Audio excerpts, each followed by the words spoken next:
గురువారం నుంచి చెన్నై వేదికగా బంగ్లాదేశ్తో టీమిండియా తొలి టెస్టు ప్రారంభమైన సంగతి తెలిసిందే. ఇక ఈ మ్యాచ్లో తొలి రోజు సగం సెషన్ వరకు బంగ్లా బౌలర్లు ఆధిపత్యం కొనసాగించారు. 144 పరుగులకే 6 వికెట్లు కోల్పోయి టీమిండియా పీకల్లోతు కష్టాల్లో కూరుకుపోయింది. ఇలాంటి సమయంలో team India star all-rounder Ravichandran Ashwin అద్భుతమైన బ్యాటింగ్తో దుమ్ము రేపాడు. విరాట్ కోహ్లీ, కెప్టెన్ రోహిత్ శర్మ, కేఎల్ రాహుల్ లాంటి స్టార్ బ్యాటర్లు విఫలమైన చోట సెంచరీతో అదరగొట్టాడు. 144 పరుగులకే 6 వికెట్లు కోల్పోయి పీకల్లోతు కష్టాల్లో ఉన్న జట్టును రవీంద్ర జడేజాతో కలిసి అశ్విన్ పటిష్ట స్థితిలో నిలిపాడు. ఈ క్రమంలోనే పలు రికార్డులను తన పేరిట లిఖించుకున్నాడు. అంతేకాక టీమిండియా మాజీ కెప్టెన్ మహేంద్ర సింగ్ ధోనీ సరసన కూడా అశ్విన్ చేరాడు.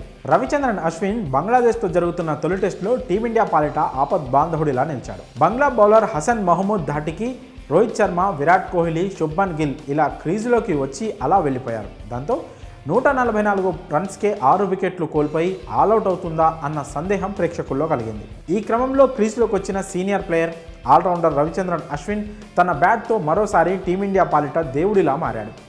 మరో ప్లేయర్ రవీంద్ర జడేజాతో కలిసి 7వ వికెట్కు ఏకంగా 195 పరుగుల భాగస్వామ్యాన్ని నెలకొల్పారు.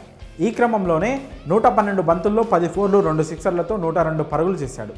ఇదే సమయంలో జడేజా 117 బంతుల్లో 10 ఫోర్లు 2 సిక్సర్లతో 86 పరుగులు చేశాడు. కాగా అశ్విన్ కెరియర్లో ఇది 6వ టెస్ట్ సెంచరీ.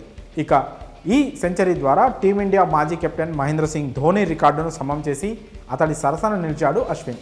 ధోనీ సైతం టెస్టుల్లో 6 సెంచరీలు చేశాడు. ఇప్పుడు ఆ రికార్డును అశ్విన్ సమం చేశాడు. అదీ కాక ఇక్కడ మరో ఇంట్రెస్టింగ్ పాయింట్ ఏంటంటే ధోనీ కంటే ఎక్కువ ఓవర్సీస్ సెంచరీలు ఈ స్టార్ స్పిన్నర్ నమోదు చేయడం విశేషం. స్వదేశంలో 4, వెస్టిండీస్ గడ్డపై 2 సెంచరీలు బాదాడు ఈ వెటరన్ ప్లేయర్.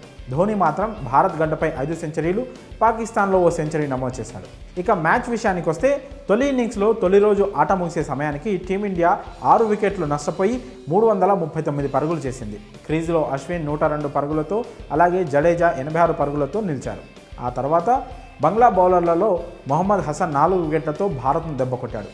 ఇక తన వీరోచిత బ్యాటింగ్తో సెంచరీ సాధించడమే కాకుండా ధోనీ రికార్డును సమం చేసిన అశ్విన్ ఇన్నింగ్స్పై మీ అభిప్రాయాలను కామెంట్స్ రూపంలో తెలియజేయండి.